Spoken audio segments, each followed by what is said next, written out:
Jadi kali ini kita akan bahas salah satu versi yang relatif sederhana dari metode ilmiah atau scientific method ya.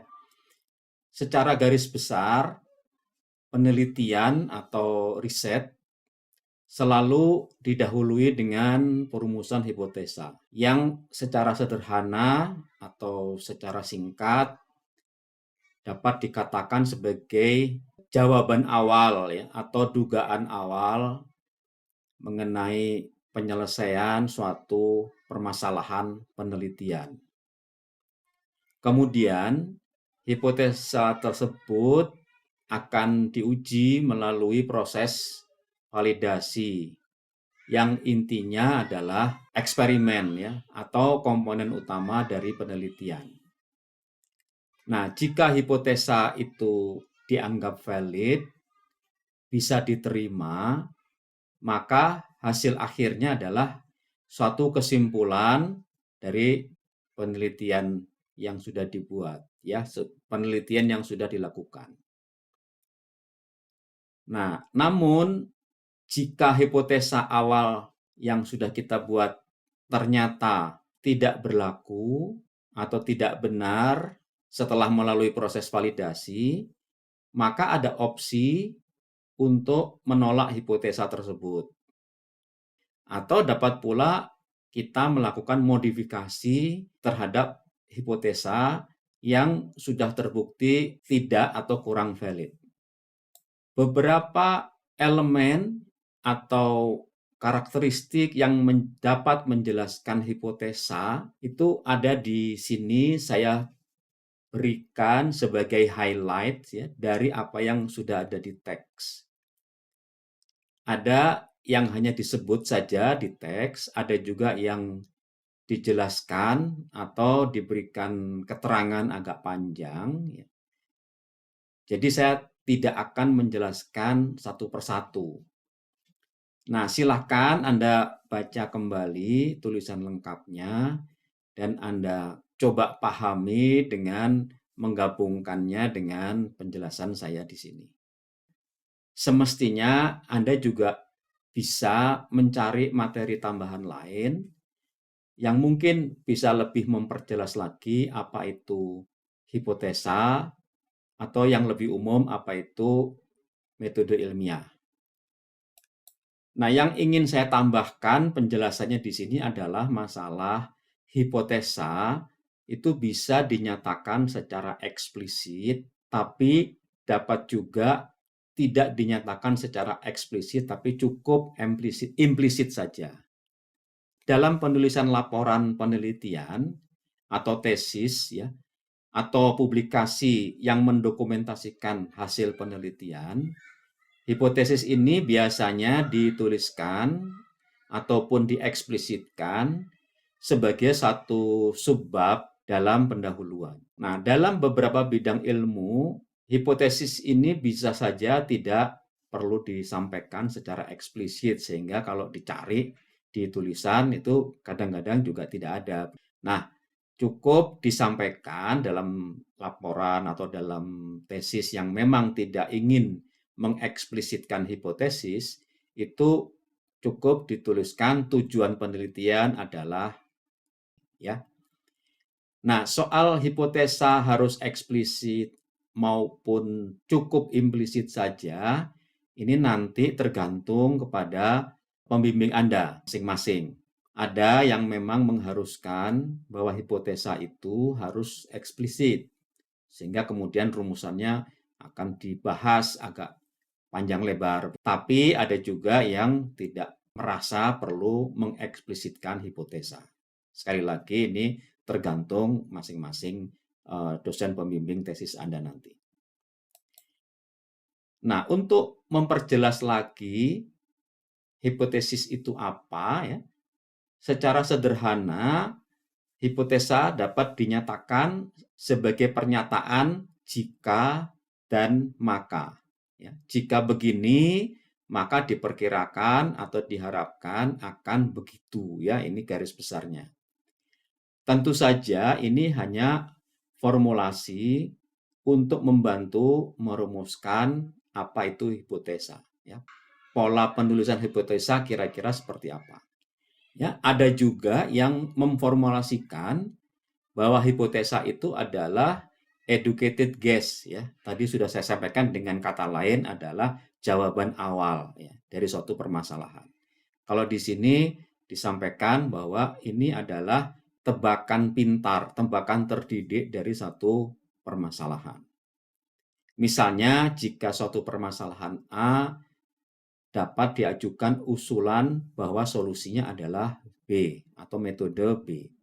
Nah, nanti diuji apakah benar permasalahan tadi dapat diselesaikan dengan menggunakan metode yang diusulkan tersebut.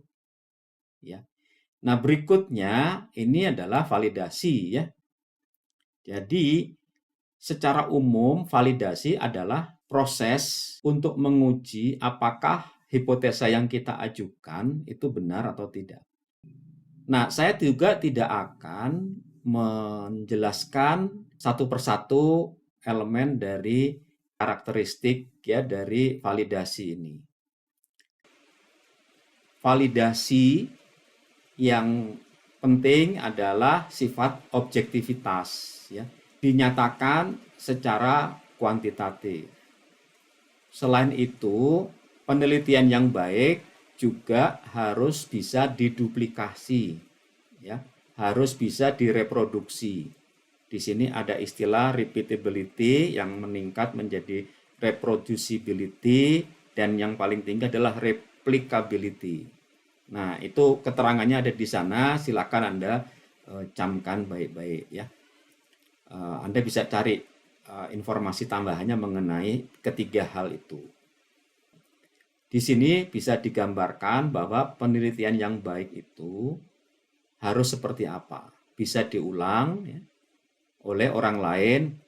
Nah, selanjutnya dari hasil perumusan hipotesa dan juga kemudian validasinya, kita bisa mendapatkan kemungkinan bahwa hipotesa tadi diterima. Ya, jadi hipotesa ternyata berlaku, kemudian diterima dan kita simpulkan. Namun bisa juga hipotesa itu tidak terbukti atau hipotesa tadi tidak valid sebagaimana tadi sudah saya sampaikan di depan. Maka bisa saja hal tersebut diajukan sebagai kesimpulan penelitian bahwa penelitian ini menunjukkan bahwa permasalahan ini tidak bisa diatasi menggunakan atau diselesaikan menggunakan metode yang kita usulkan. Itu yang dimaksud sebagai pure rejection.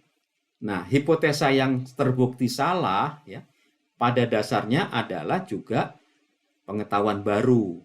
Karena kalau kita tidak lakukan eksperimen untuk memvalidasi atau menguji hipotesa tadi, kita tidak tahu bahwa hipotesa tersebut salah. Ya, hipotesa tersebut tidak valid.